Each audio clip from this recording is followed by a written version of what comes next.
So thanks, bro. I appreciate you coming out. The topic of conversation is a bunch of shit, but mainly UFC 302. We're going to try to stay on topic here. We got our beers. Yes, we do. We got our beers. Cheers, brother. Cheers. Making me look like a bitch. Drinking the darker one. And, today's sponsor. No, I'm just kidding. Well, yours is 9.5% alcohol, right? That's true. That's just a facade. Yeah. Yeah, it's really, but his is 8.5, so still pretty. I had Voodoo Ranger before, and it was a decent beer. I liked it. Yeah, it gets the job done. Yeah. You know, it's like a classy version of a fucking malt, but it's not. Yeah. Malt. You know what I mean? Like I'm not enjoying this too much. This is a new beer that I tried out. I've tried Delirium, which is a brand that I like, but I like Delirium Tremens. This is Delirium Nocturna or something like that. Oh, that's good that you're trying something new but within the bracket. I went to a bar and a guy recommended this to me, a Delirium Tremens, and I was like, yeah, let's try it out. And then once I get on a beer, I like that beer. Like I'll start drinking it a lot. That's what's up. Yeah. And you'll stick with it. I like not being disappointed. I'm always reluctant to try new things. You know what I mean?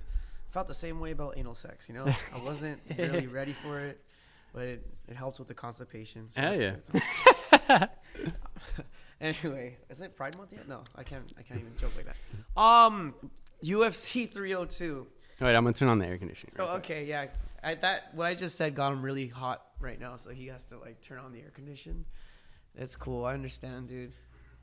I'm a silver-tongued devil, you know. Jesus Christ, Marty, I'm so fucking tired. You guys are gonna get the best fucking shit out of me right now. No, and also I can just edit some stuff, but I probably won't. Yeah, please don't. All right, let's go. Yeah, so UFC 302, it's coming up. It's a big event. Yes, big pay-per-view event, June 1st, and its main event is Dustin Poirier versus Islam Makhachev. What do you think about it, bro? I have so many thoughts about that. I don't even know where to begin. Okay, look, I've always loved Islam because he is, Khabib Nurmagomedov's protege, right? Yeah. He's trained him. They've known each other so long, and it's Khabib 2.0. It's Khabib with, in my opinion, better striking. Yeah. Okay. Yeah. He's a number one pound for pound fighter in the world. He's a bad motherfucker. He's the baddest dude ever. The baddest dude ever. And look, other UFC fans, we want to pretend it didn't happen, but let's just be honest. When you head kick and knock out the king, Alexander Volkanovski, which we pretend that never happened. We're like, oh, CGI is getting really good. But the point is, he's the greatest, like, in the world right now. Yes. But then you have Dustin Poirier, who, in my opinion, is the greatest fighter that's never won a belt. Has to be. With, like, the strongest second chapter in anyone's career. Next to, like, Oliveira. Good point. Yeah, who hasn't touched UFC gold? Maybe interim? Yeah. But not UFC gold. So this is why it's a great fucking matchup. This is Poirier's last chance, man, to do something here. It is. This is it, man. And that's why the stakes are high. If you want to know who I want to win, I got to say Poirier, just because of his story. Yeah. And also, Islam has plenty of years in him. I believe he's much younger, isn't he? I think so, yes. Yeah. Yes. Dustin's like 35, 36, something like that. Right, he's up there. He said he was going to quit at 36 or 35. 35 or something, yeah. But hey, he's going to touch gold. Yeah, I mean, this is the last opportunity for Dustin Poirier to fight for a championship belt. And his story has been a good one. He's been in the UFC forever, since he was a youngster, fighting like Max Holloway at 145 way back in the day, probably a decade ago or something like that. Yeah. And to see his come up from 145 to 155 and to have fights that are just amazing fights. The first fight with Justin Gaethje, where he TKO'd Justin Gaethje. Yeah. And for people who don't know, Dustin Poirier, he's considered a very powerful puncher even at 155, and people at ATT, American Top Team, have vouched for that. Specifically Jorge Masvidal, saying that he's had a lot of knockouts in the gym. And he beat up one of my favorite fighters at 155, who is Max Holloway. Yeah. And that kind of made me more of a fan of him, just how good he is, because it's not only his boxing, which he's known for, but he also has good wrestling defense, good jiu-jitsu, and he's like a family guy and runs the Good Fight Foundation. He's just like an overall good dude who came up as a fighter just wanting to be the best in the world. Absolutely. And, you know, he got knocked out by Justin Gaethje in the second fight with the head kick. And hearing his story on Theo Von's podcast was pretty touching, because they're just regular people too, and they go through depression and they have all sorts of emotions as well.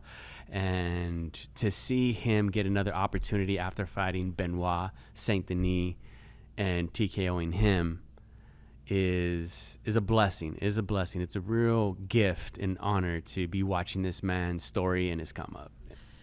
Well, no, I mean, what I could tell you too is, like, to take from that is that your identity, their identity, or they're fighters.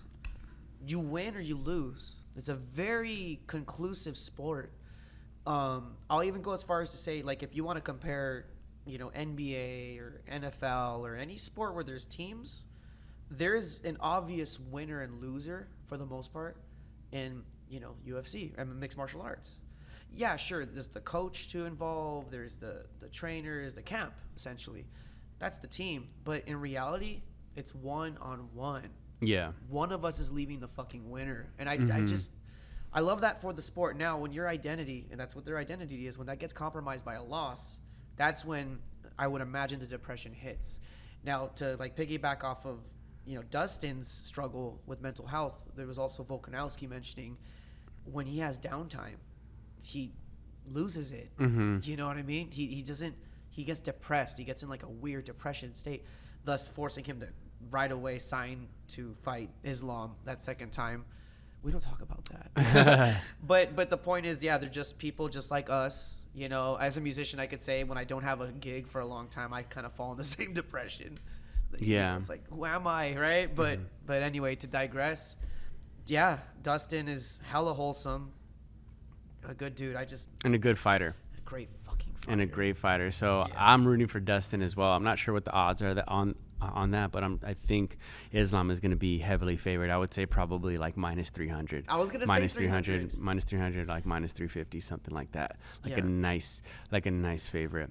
But on the opposite end, you know, Islam Makhachev, it's nice to see him achieve greatness and just keep on striving to achieve greatness, because he's under the tutelage of Khabib Nurmagomedov, who was undefeated. And I love the fact that they are so religious and so dedicated to just trying to be a good person. Because when you think of, I think they're Muslim. Yes. I think they're Muslim. Yeah. And when you think of Muslim, it's a wide variety. But, I mean, some people give Muslims a bad name, and they give Muslims a good name. Whenever I see their shit, they're like praying, they're eating right, they're training hard. No alcohol, no drugs. No alcohol, no drugs. They're clean and nice human beings and fucking savages. You know what I'm saying? Yeah. So, I mean, I love that team and those fighters. I was at a Bellator event, and Khabib was coaching one of the fighters at Bellator, and Khabib walks in. I didn't know. No, I don't think anybody knew. But Khabib walks in with his fighter, and we're like, that's Khabib. At the time, he was the number 1 pound for pound fighter in the world. Like, that's the baddest motherfucker on earth. Was this post Conor or pre Conor? Post. Oh yeah, that's when he was. Whew. I fight your chicken. Yeah, dude. Holy crap. Man, the Islam thing too, like the whole religion, you're right, gives them, they're like the good example of the religion, which, you know, the media won't really show, you know, because they've been villainized so much. But now they're the great fucking well-disciplined people, and only that amount of discipline can get you to greatness, to be honest. Which is like, I can't relate to that, because in America there's like, you know, we're a Christian nation, but then there's like fucking variants of Christianity. Was Catholicism, where like, yeah, I drink a little bit. I fuck on, I fuck like random bitches, but I just do this shit. I'm good. Yeah. They don't have that. It's like, you're Muslim. Yeah. You're not. So that's why I'm like, man, I relate to Dustin more. You know what I'm saying? For sure, as an American, he speaks English and has sort of the same, like, he's from Louisiana, a lot of the same like tendencies as a Southern boy or whatever. So yes, definitely relate more to Dustin Poirier. So that's the main event. I got Dustin by knockout, or wow. I got Dustin by knockout. I think he's gonna, if he's gonna win, I think he's gonna have to knock Islam out. This is not a decision type of fight. For damn sure, it's not. I could agree with you on that. For sure. And let's say, okay, well, I was going to say break it down. How do you think that would even happen? You know what I mean? Yeah, I think that Dustin would probably not knock him out, but TKO. TKO, yeah. Like beat the shit out of him. If he's going to win. Like how he always wins. Yeah. Yeah, like how he always Grabs wins. the trunks first. Yeah. Come in, but and if let's say Islam, obviously it would be like some submission or. Well, Islam can fucking win. However, yeah, Islam can win. However, that's why he's going to be heavily favored. He's a champ. He can kick. He can punch. He could submit. He has great jiu-jitsu. He's just an overall well-rounded fighter, the best in the world. Absolutely. So I'm playing in my head just like how Dustin would really win, and when it comes to Islam. Cardio's on point. You know what I mean? He'd have to do it rather early. Second round, third round tops. You know what I mean? Yep. Just get in there. And but see, what is Islam's team? If they're like on the safe side about things, okay, look, your opponent is a stand-up, specialist kind of guy. So you're gonna have to like maybe go for takedowns and clinches, do things that other opponent wouldn't do. But see, I'm sure they told him the same thing about Volk, and what the fuck happened there? He stood up with this motherfucker, and actually did better than people thought he would against Volk in regards to stand-up. I use Volk as a good example because Volk 1 and Volk 2. Yeah, Volk really, Volk 2 was really the nail in the coffin, but he was standing up with them in Volk 1. And I was like, damn, so I don't know. I love it. I love that we don't know. We'll see. So money on Dustin. What was your boy's name? What boy? Brian. Brian. We're all gonna bet with you, dude. We'll be degenerates together, dude. Yeah, this is for shout out to Brian. Brian Tellez. I wonder who he's gonna bet on. Probably, the safe money would be on Islam because he's gonna be the favorite. Yeah. But true. again, it's like I'm not betting. I'm just a fan. I never really bet. I'm just a fan. I want to see Dustin win. I love his story. I love his fight style. I love his mission. I really love Dustin Poirier. He's a superstar and he's a great fighter and a great dude. So let's go, Dustin. Let's go, Dustin. Let's go, brother. Pull it off. Either way, it's a good outcome. Islam continues to be great. That's cool too, man. Well, when you think about that as well, it's like, okay, so if Dustin loses, then what does he? So we can keep on talking a little bit more about that. If Dustin loses, yeah, sure. What happens to Dustin? If Dustin loses, I think he should retire. I agree. If Dustin loses, I think he should retire. It's really up to him and his family, and I know that he's a family man. I think he will, to be honest. But he says even if he wins, he might even retire. This segment is going to be called "Should Dustin Poirier Retire?" Like, okay, for sure. Put the little pinpoint, that little thing. Yeah, should Dustin Poirier retire if he loses? And I totally think that he should. He's going to be a Hall of Famer. He has epic, legendary fight, and he's fought everybody, and he's made his money with the Conor fights. So he's set, bro. Yeah, he's set. But if he wins, he's man. now the champion of the world. What do you think his next fight should be? Wow. Well, right away they're gonna give it to Gaethje. Gaethje? Yeah, so it'd be 3, right? Love that. That'd be perfect. Love it. That would be perfect because he wins the belt. Bam, Gaethje comes right back. I don't know what the trend is with when reigning champions lose their belts. Do they get an immediate rematch? Right. That's been questioned, and people said the same thing about Strickland. Like, oh, why didn't he get a rematch? He wasn't reigning, really. So I don't know how they're gonna do it with Islam. But Islam, he defended it twice against the same guy. I don't know, dude. I don't know how they're gonna. He do did, that. right? Both Volkanovski, right? Both Volkanovski. There is nobody else that he has defended against. Supposed to be Oliveira, but that didn't happen. But anyway, I don't know how they're gonna do that. But I would like a Gaethje 3. Yeah. Gaethje Dustin 3 if he wins. That would be perfect. That would be awesome. That would be great. I like that a lot. Yeah. Okay, cool. And then so now if Islam wins, if Islam loses, then he's still like at a good age where he can come back and still fight for the title. So that's not really too much of an interesting conversation. But if he wins, let's talk about it. If he wins, he's been talking about going up to 170 to fight Leon. It's like, calm down. Okay, he needs to calm down. If he wins, look. Calm down, Islam. Calm down, Islam, because there should be a rule where you need to at least own your division. You know what I mean? Like, I don't know. I feel like that's just like, I don't want to say gimmicky, because I know that's been a taboo word to say these days, especially with the world we live in now. Fucking Mike Tyson versus Jake Paul. I don't want to say gimmicky, but I think that he should at least give Oliveira his fucking rematch, dude. And I know Oliveira just lost questionably, but I would like to see him if he wins. Oliveira deserves it, brother. He deserves a rematch. Yeah. That's what I would want. He was champ though, right? Oliveira was champ. Oliveira was champ. Yeah, for a long time. I like Charles Oliveira too. I like his story. I like the way that he fights. He goes in there for war. Yeah, he's berserker. Yeah, he's a berserker. He just goes in and he's gonna knock you out or he's gonna get knocked out. And I love that sort of fight. So he's a bad motherfucker. He's a BMF too. Oh, Charles Oliveira is a BMF. Yeah, that belt's gonna be passed around soon. Homie. Yeah. And Max Holloway is the current holder, and I love seeing Max Holloway win the way he did, because he literally just extended his journey even more by winning. It puts so much more shelf life on his career. Absolutely. And his purse. That guy is gonna be a huge fucking seller, no matter who he fights. Yes. But they're talking about Ila Poirier. Yeah. That's that dude. I don't know. There's so much to talk about. We are talking about 302, but god damn it, this is when two mega fans are talking and drinking beer. We can go on till fucking 2 a.m. But we got just chopping it up, talking about all different types of fights. Just with these 2 fights, because they, would just like spring off and like talk about other fighters that they fought in the past, who they could fight. Yeah. So there's definitely a lot going on here. We're at 18 minutes right now, but we'll just keep it going. Yeah. Cool. So talking about the BMF and Max Holloway, I watched that highlight of Max Holloway knocking out Justin Gaethje probably about 100 times. And I'm not even joking, probably about 100 times.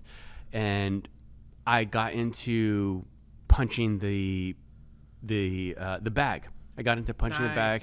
I bought a jump rope. I bought some MMA gloves. Let's go. That's awesome, dude. Dude, I am seriously inspired and pumped up when I see that. That was such a badass fight to have Max Holloway dominate Justin Gaethje for the entire fight. Justin was in there for sure. He was throwing. Max was just not in range for Justin to hit, and he broke his nose in the first round. And so it really threw Gaethje off, I feel. And that last 10 seconds when Max Holloway is up, most likely 4 rounds to 1, and point at the ground, where he's just like, Justin Gaethje threw the rolling thunder. Yeah. Or that rolling thunder, right? He like kind of did a flip and tried to hit him with his heel. And then Max moved out of the way, and he said, he was just like, come on, let's go. Like right here, let's dance right here in the center of the octagon. And then he's like, and then Justin is like, let's go. And then they square up and they start throwing everything that they have of their being into that. And I love it, the fact that Max Holloway also points, again, it's like he points twice. He did that with Ricardo Lamas too. He points to like right here and then just starts swinging. And bro, he hit him with 4 punches in that final combo, and the right hook knocked him out. 1 second left. Max Holloway wins the BMF belt. And to piggyback off what you said, that moment is going to live forever. Forever.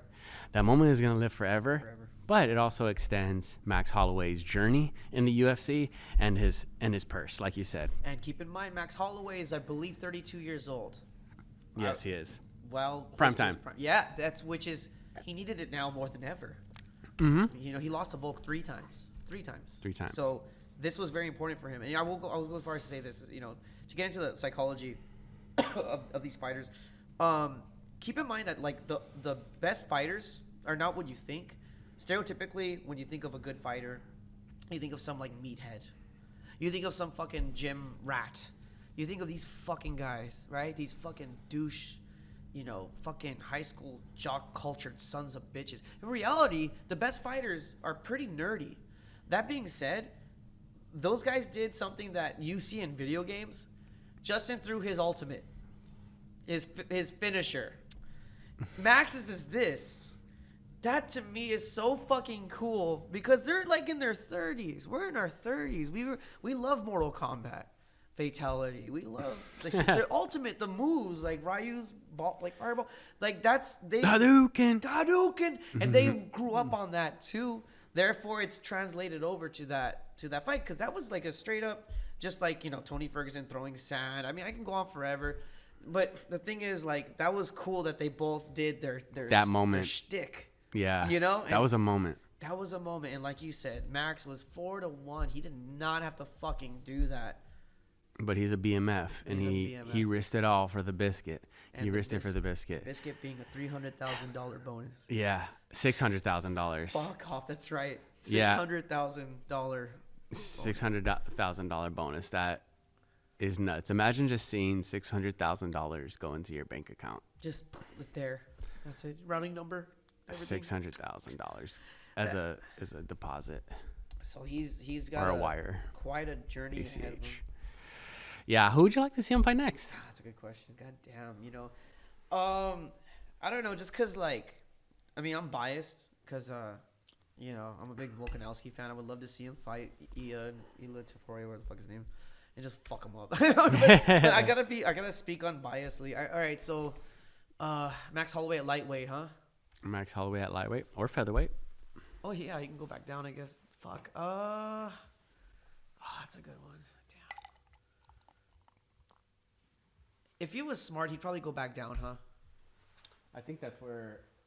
I think that's probably what he wants to do. Yeah. I heard him on Joe Rogan, probably either wanting Conor McGregor or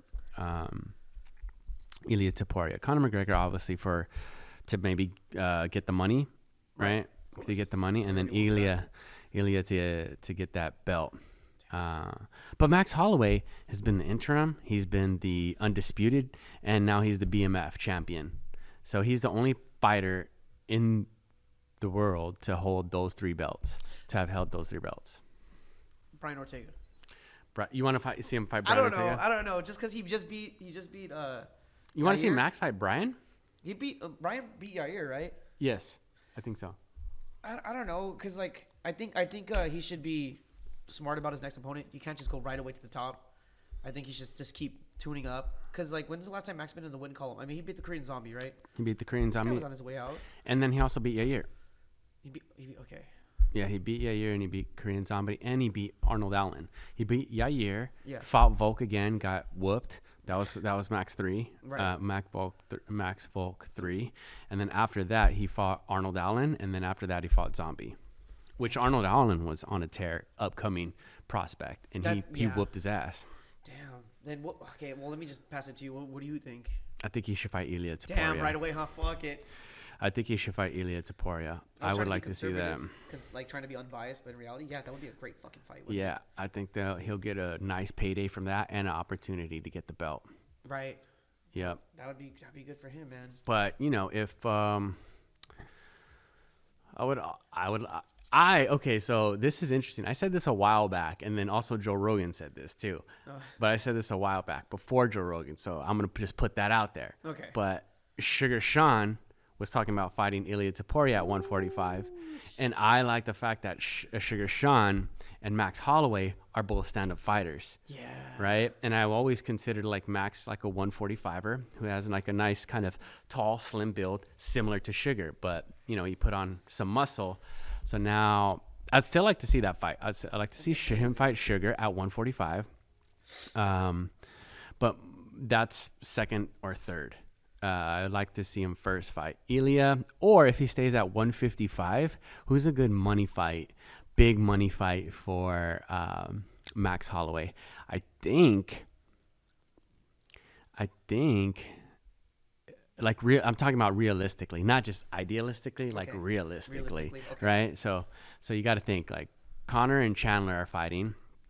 I would like to see him fight either of those people, right? And I would say, like, I know Michael Chandler is a nice dude, but he's a bad motherfucker as well. Right. I always want to see him fight. I always want to see Dustin fight. Yeah. I always want to see Michael Chandler fight. I always want to see Justin fight. I always want to see Max Holloway fight. Yeah. These are bad motherfuckers. Yeah. I always want to see these guys fight. Fuck yeah. Yeah. Oh, dude. So, you know, I'd like to see him fight at 155, one of those four dudes. Conor, Michael Chandler, Justin or Dustin, or the fifth one, Islam Makhachev. Oh shit. 155 title, baby. This is oh my god. Okay, so like there's so many different types of like brackets of outcomes. You know what I mean? Because we still have to see, you know, 302 and what happens with that. But dude, that's wild. You know what was the dream fantasy? And I don't know if I should say it for the record that I thought about this before. But you know what? I feel like let me tell you something. For the record, I'm pretty sure this is called what do you call it when you think the same thing of somebody else but you don't say it, but it's just collective thinking or something, collective conscience, yeah, something like that. There's a word for it. Fuck off. But the thing is, in my collective conscious state, I was like, man, wouldn't it be fucking cool if Conor beats Chandler, and he goes, I want to fuck up Islam. Yeah. Fuck? And then he fights Islam. You know where I'm going with this, right? Mm-hmm. Beats Islam. Habib's like, you know, comes out of retirement and then fights Conor. That would be the most massive. That would be too much WWE, dude. Like that's 100%. That wouldn't be one of the biggest fights ever, because Conor is going to be involved in one of the biggest fights ever, no matter who he faces. But the beef between him and Khabib was so intense. They really hated each other. Khabib, who's we talked about earlier, a devout Muslim, a man of God. Yeah. After he beats Conor, jumps over the fence and fights his fucking team. Oh, dude. And then his team jumps over the fence and fights Conor. Yeah. It was a all-out brawl. It was some heavy emotions going on that night. Do you think Conor, his character got the best of him and it just took over his entire being? Because I think it's a character, but like, no, that's Conor, bro. That's Conor, huh? Colby Covington is a character. Oh, that's for damn sure. Colby Covington is a character, but Conor, that's him. Okay. So Sean Strickland versus Paulo Costa. Sean Strickland versus Paulo Costa. Okay, now who do you got for this one? Okay, who I want to win? You want Sean Strickland. Of course, I want Sean Strickland. That's my fucking guy. You know, not a lot of people know this, but that motherfucker is from Anaheim, which if you guys... He is? Yeah, he's from Anaheim. Isn't that fucking wild? I just found this out not too long ago. Well, when he was on Rogan. Oh, that's right. I think he is like kind of from the Southern California area. Orange County, like during the Edgelord era. You know, like what's he like? What? All right, like 31, 32? Something like that. And I kind of like right away related him because like he's always been not politically correct, which is something that I could fucking totally relate with. You know, growing up in the 90s is like kind of how we grew up. You know what I mean? Like I've right away connected with him on that level. Automatically speaking your mind and just being who you are, unapologetically yourself. And I always love that about that guy. Doesn't mean I have to agree with everything he says, but I could at least agree with how he believes in it. Like I love that about him.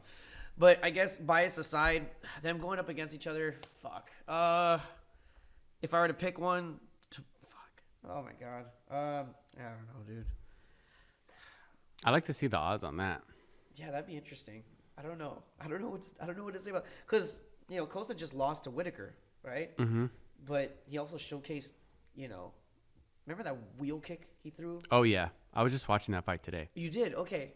So is Strickland ready for that? Because I don't think he was ready for Duplessis' kicks or the way he controlled the fight. And I think that might play a big factor. Unless Sean learned from that, because, you know, arguably they say Sean won, but I gotta be honest, man. I think Dricus was controlling a lot of the fight. He came with more weapons to the fight. He needs to be prepared because this, Costa is gonna come with more weapons, kicks, wheel kicks, everything. So he has to be prepared for that. Fuck, I don't know, man. I think I'm gonna go for Strickland, man. I only because look, it's a 5-round fight. It's a co-main. Yeah, I think it's probably 3 though, because not champion. God damn it. Yeah. See, I would say that would help Strickland because he's a cardio machine. Yeah, with the 5-round fight. Yeah. Yeah. But if 3 rounds, shit, I don't know. Yeah. That's kind of a tough one. I think the odds would probably be around even, but I think probably Strickland would be favored just by a little bit, maybe like minus 150 or something like that. Okay. Yeah, because I say that because he was the champ and he whooped Izzy real bad, and people like to do MMA math, and Strickland whooped Izzy whooped Costa, and now Strickland's fighting Costa. So you got to think that Costa, if I look at what they can do to each other, you got to take a look at like what are their weaknesses, and we really haven't seen Costa or Strickland be on the ground and ground and pound, grapple, and that sort of thing. True. In their more recent fights. And so who has a better stand-up? Well, I think Strickland has more cleaner boxing than Paulo Costa. Philly show. Yeah, but I think Costa has better kicks than Strickland. Right. So does it kind of even out? And that's why I think the odds probably favor Strickland just slightly, like minus 150. Well, Strickland. Who do I want to win? Yeah. Who do I want to win? I like both of them. I like Strickland because he says what is on his mind, and he doesn't have a filter, so I can appreciate that. And then Costa, he's a funny dude because he like people say that he's on steroids, secret juice, and he owned it. He owned it with posting about it on social media. So anybody that can make fun of themselves, I fuck with. Oh fuck yeah. Yeah. All my favorite people that I've ever met are capable of making fun of themselves. Yeah. It's when you can't, that scares me. Like I'm like, oh, we're probably not gonna be cool if you're not humble enough to make fun of yourself. Yeah. But exactly. to digress, yeah, I mean, like, that's a good assessment. I mean, what happens with Costa though? There's not much he could do. Okay, but this all plays into Dricus versus Izzy, which I don't know if it's confirmed yet, but I'm pretty sure it's gonna happen, right? I would say so. Yeah, I would say that's a good possibility. That's something Dana would wanted since day one, actually. And then they're talking about Yuri going down to 185 too. Yuri's talking about going down. Yuri Prohaska's talking about going to 185. Oh, what the fuck? Yeah, so him versus Dricus would be fucking dope as fuck. Whoa. That would be... Damn, Yuri really surprised me that last fight. Mm-hmm.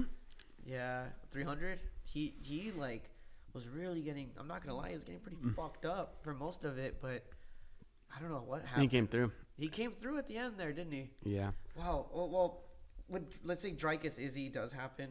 Damn, Izzy's had a lot of time off. I mean, Which could be good. Could be good or could be bad. Usually only because like a loss, and not to put Strickland down. Let's just be honest. When you're going in there, when a fight you're supposed to win easily, which on paper, yeah. He was like minus 600. Right. He was easily supposed to win. But then to like get dominated, fucking knocked down the first round, dominated for the rest of the four other rounds. I mean, like, it would be hard to come back from that, but then, what about Dustin getting knocked out by Gaethje? And then, it's just what do you do with that time off? Yeah. I hope he gets it together because I think, so Izzy, Usman, and Volk, I don't know. I think Izzy and Usman are a good example of people who are out of the game for a bit. And then you see all these other champions who take like 1 fight a year, 2 fight a year. When Usman was doing 4 fights a year, Izzy was doing 4 fights. You start to appreciate them more, that they were just so active. Yeah. Once they take a break, unfortunately, that's when people respect them. It's like, damn, dude, Izzy was fighting 4 people a fucking year, dude. Yeah. He had a crazy schedule. Yeah. So Just saying yes to everybody.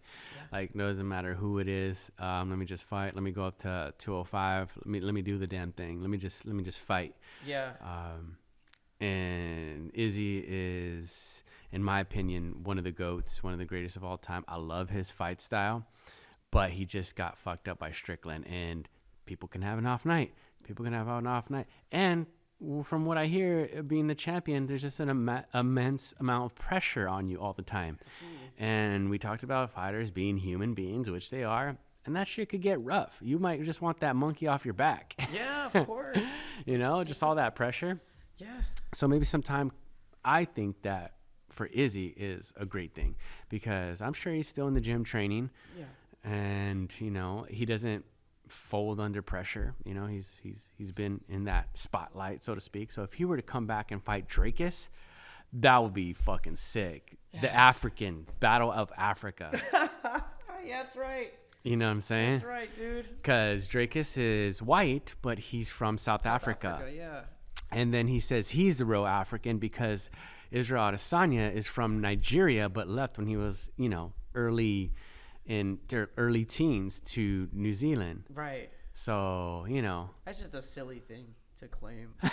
I don't know why. I'm more African. Chill out, dude. Yeah. But at the end of the day, look, let's just be honest. They're both African. It is what it is. Like, that's true. they're both African. Both born in Africa. Down. Yeah. It's like, you guys are both African. Relax, But I like how Izzy tried to race bait him. He's like, yeah. It's like, what's up, N-word? Yeah. He's like, yep. He was calling a white dude the N-word. And then Drakus is just like, what the fuck? Yeah. What the hell's going on, dude? I like Drakus too. He's just like a normal South African, just like a normal dude. Yeah. He doesn't have any chip on his shoulder in terms of trying to be flashy or anything. He's just average.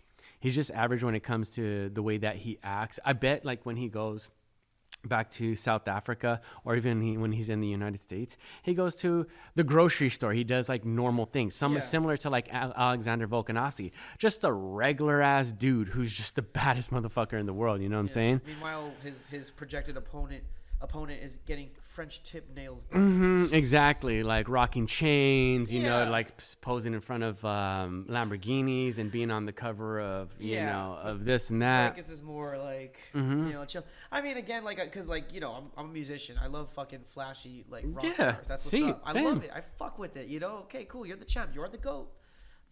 But I was gonna tell you too, brother. We can't sleep on Pereira, because that's a trilogy just brewing, waiting to happen. Within the UFC. I mean, I know fucking Alex is up 3-1, right? But in the UFC, it's 1-1. That's a trilogy just brewing. Dustin Gaethje, that's a trilogy that's just brewing. Yeah. Yes, sir. Diaz Connor. You know what I mean? Yes, sir. I feel like when the time is right, these things will happen. And I'm just excited. They could be a year from now or 2. It don't matter. But they're waiting. So, let's say Izzy gets the bout, beats Drakus, which he probably will. No offense. Holy shit. Pereira coming back. Or even talking about Pereira going to heavyweight. I mean, there's so much. But I will say the greatest athlete of all time in my existence at this moment, I'm going to say, is Alex Pereira, dude. Yeah. I've never seen anybody speed run the UFC like that guy did. It's fucking wild. Say he's the killer of champions. Yeah, but they really didn't put him against any wrestlers. Name a wrestler that he fought against. I mean, he fought all like striking dudes. Even when he got up to Izzy's a striking dude. And then when he went to 205, he fought Yuri. He fought Yuri Prohaska, who's another striking dude. So his run was impressive, but I think that UFC kind of laid that out for him, because I think if he would have fought like Whitaker, or if he would have fought Duplessis Pereira at 185, I think that he probably would have had some trouble, or even that's a good point. And then if he would have fought somebody at 205 who's a wrestler. So Alex Pereira is one of my favorite fighters now. Yeah, same. Because he's like, the Poetan. Yeah, Chama. He's just kind of a very stoic warrior, comes in the face paint. He's ready for war. I love his walkout entrance. Yeah, like, ah. Yeah. Coming from like Brazil and sort of like the Amazon. Working at a tire shop, being an alcoholic. Working at a tire shop, being an alcoholic, and now being one of the biggest stars in the UFC. It's just amazing. I love his story as well, and I love his fighting style. Yeah. I love his fighting style. He is so slick on the feet, and I just love it. That kickboxing is just so. He never changed that stance, where it's like high guard like this, coming in, like that. It's crazy how he never changed that and just. Fucking just worked for him, Yeah. Dude, I was really sad to hear about Khalil Roundtree. Oh, did he lose? No, he got he popped for something. Yeah. I was pretty bummed out because when we're talking about people that are like true to their stance and stuff, he was like a true Muay Thai fighter. Yeah. Which people incorporate in their style, but it's not their predominant style. It's just like they incorporate that. But that would have been a good fight. Khalil versus Alex Pereira. That'd be amazing. And because Khalil was supposed to fight who? Curtis Blades? Was it? Yeah, something like Curtis Blades heavyweight. No, not Curtis Blades. He was supposed to fight like a wrestler though. Not Jerry Cannonier. He was at 205. Who was he gonna fight? Yeah. Khalil Roundtree was going to fight at 205.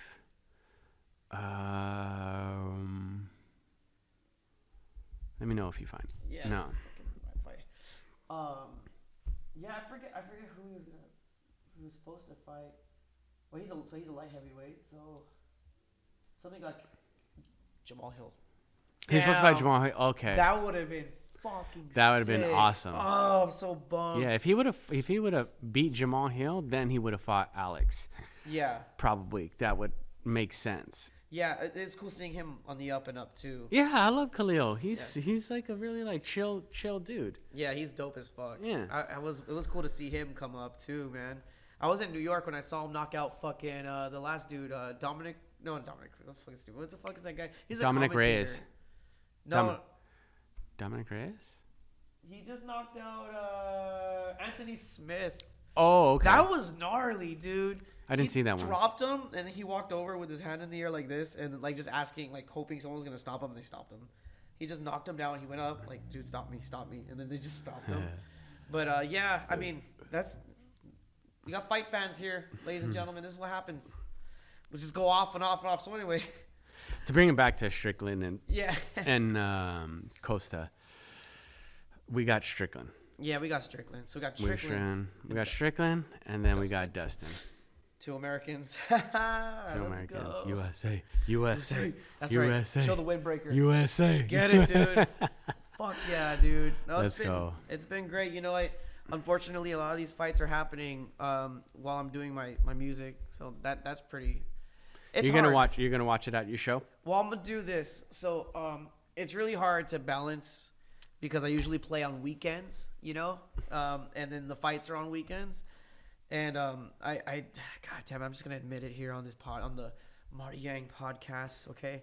I have turned down shows when they're big fights. Like I'm like, well, how much is the pay? Oh, it's this much. Can you do more? No, I can't do it. And in reality, like, oh, he's a real stuck-up guy. I'm like, no, motherfucker, it's UFC 300. I can't. Yeah. I have to watch it. Yeah. But the times where I had my arm, they twisted my arm. I have to do the show. I take my phone because I have ESPN Plus, which is something I pay for. No Russian links over here, guys.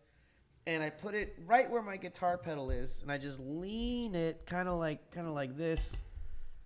And I'm just standing up, and I just play the show like this. Oh, fuck. Oh, shit. And they kept thinking I'm getting shocked. Like, oh, fuck, dude. And I'll watch the whole fucking thing. And at first I felt bad about it. I didn't feel like a true musician. And then one of my drummers, who's an older man, he's like in his 50s, he goes, don't feel bad. I'm like, why? He goes, because the Ramones, the guitar player, what's his name? Didi Ramone. Do you know they're from New York, the Ramones? He would have the New York Yankees. This is back in like the 80s on like a big television behind the curtain off to the side. And he did the same thing. He would be playing, Ramones songs and looking at the baseball game. So really big fans in these really amazing sporting events that you're a fan of. Even though you're doing something that you love, you have multiple loves in life. Yes. And why not have the opportunity to do two things at the same time? Exactly, man. It's like smoking weed and fucking. Yeah. You gotta do two. You gotta do them both. And then another thing. They complement each other. They really do. They When you're complement watching each a other. bloody fight and you're playing music live to beer drinkers and hellraisers, it's just great. Watching it. And last thing is like the stereotype. I'd want to kill the stereotype today on the Marty Yang podcast. Just because I'm a musician doesn't mean I'm not a sports fan. There's a lot of like musicians that are just like super ultra liberal, kind of like, oh, I don't really understand football. It's just it's violent and stuff. That's like, no, motherfucker, don't lump me in with your shit. Yeah. Don't you dare, man. We're killing the stereotype right here. We're killing it right now. Real motherfucking musician talking to you right now, telling you that I love the UFC. I love bare knuckle fights. I love all that shit, man. I want to see violence. I want to watch fucking NFL. Dude, let's go. Yeah. Let's go. Let's dude. go. Let's go, dude. Chama, bitch. Chama. Damn, All but right. that's been great, brother. It's been great. Yeah, thanks, Chris. I really appreciate it, man. All right. Yeah. So, do you want to plug your shows? You got a couple things coming up. Yeah, let's do it. So, hopefully this will be out by then. But I have a show this Friday. What's today anyway? The 21st. What was that? Like the 24th? Friday. I am playing in Apple Valley at a place called, I'm the worst at this. Hilltop Tavern in Apple Valley. I'll be opening playing with the lovely Natalie Blue, an up-and-coming country artist. I'll be playing country guitar for her, something I didn't know that I was pretty good at. We'll be opening for an American Idol winner. I forget his damn name. Shit, dude, I'm sorry. You said it was on the 19th season of American Idol, that 19th season winner, and it's not fucking Ruben Studdard or Kelly Clarkson, but Kelly Clarkson. Just kidding. I'll be opening for Chase Beckham. All right, at the in Apple Valley at the Hilltop Tavern. I'll be performing alongside with the great and upcoming Natalie Blue, and that's gonna be a great show. It's this Friday, and then we got the big one is July 20th at the Downey Theater. We need to sell 750 tickets. We're well on our way there, but I really hope to sell all the tickets. It would be the best power move in the world. And I'll be performing with the band called The Random Ones, which is a super group of multiple, scholastically achieved musicians. So that's going to be great. So, life has been pretty good so far, man. I can't complain.